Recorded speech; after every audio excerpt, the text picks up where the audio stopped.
ಇಂದಿನ ವಿಷಯ ಕಲ್ಲಕುರಿಚಿ Hooch ಟ್ರೇಸ್ಟಿ.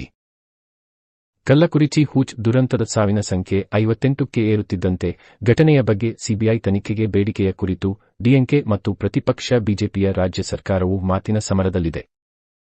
BJP ರಾಜ್ಯಾಧ್ಯಕ್ಷ ಕೆ ಅಣ್ಣಾಮಲೈ ಮತ್ತು ಪಕ್ಷದ ಇತರ ಪದಾಧಿಕಾರಿಗಳು ಹೂಚ್ ದುರಂತದ ಬಗ್ಗೆ ಕೇಂದ್ರ ತನಿಖಾ ದಳದಿಂದ ತನಿಖೆ ನಡೆಸಬೇಕೆಂದು ಒತ್ತಾಯಿಸಿದ್ದಾರೆ.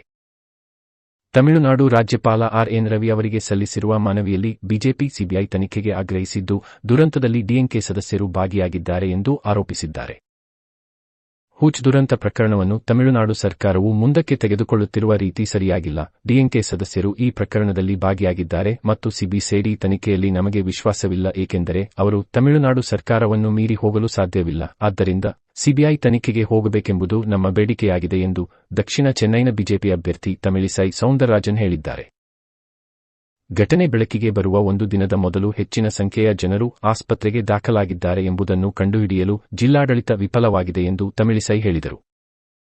ಆದಾಗ್ಯೂ ಸಿಬಿಐ ತನಿಖೆಗೆ ಬಿಜೆಪಿಯ ಬೇಡಿಕೆಯ ನಡುವೆ ಆಡಳಿತಾರೂಢ ಡಿಎಂಕೆ ಸರ್ಕಾರವು ಸಿಬಿಐ ನಡೆಸುವ ತನಿಖೆಯಲ್ಲಿ ನಮಗೆ ಯಾವುದೇ ನಂಬಿಕೆಯಿಲ್ಲ ಎಂದು ಹೇಳಿದೆ. ಗುಟ್ಕಾ ಪ್ರಕರಣದ ತನಿಖೆಯನ್ನು ಸಿಬಿಐ ಆರಂಭಿಸಿತ್ತು.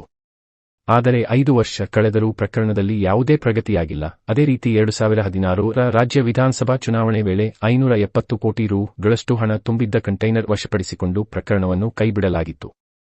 8 ವರ್ಷಗಳ ನಂತರವೂ ಈ ಪ್ರಕರಣದಲ್ಲಿ ಎಫ್ಐಆರ್ ದಾಖಲಾಗಿಲ್ಲ ಎಂದು ಡಿಎಂಕೆ ಸಾಂಸ್ಥಿಕ ಕಾರ್ಯದರ್ಶಿ ಆರ್.ಎಸ್. ಭಾರತಿ ಅವರು ಸಿಬಿಐ ತನಿಖೆಗೆ ಸಂಬಂಧಿಸಿದಂತೆ ಪಕ್ಷದ ಅವಿಶ್ವಾಸವನ್ನು ವಿವರಿಸಿದರು. ಘಟನೆಯ ನಂತರ ತಮಿಳುನಾಡು ಪೊಲೀಸರ ಅಪರಾಧ ವಿಭಾಗ ಅಪರಾಧ ತನಿಖಾ ಇಲಾಖೆ ದುರಂತದ ತನಿಖೆಯನ್ನು ಪ್ರಾರಂಭಿಸಿತು.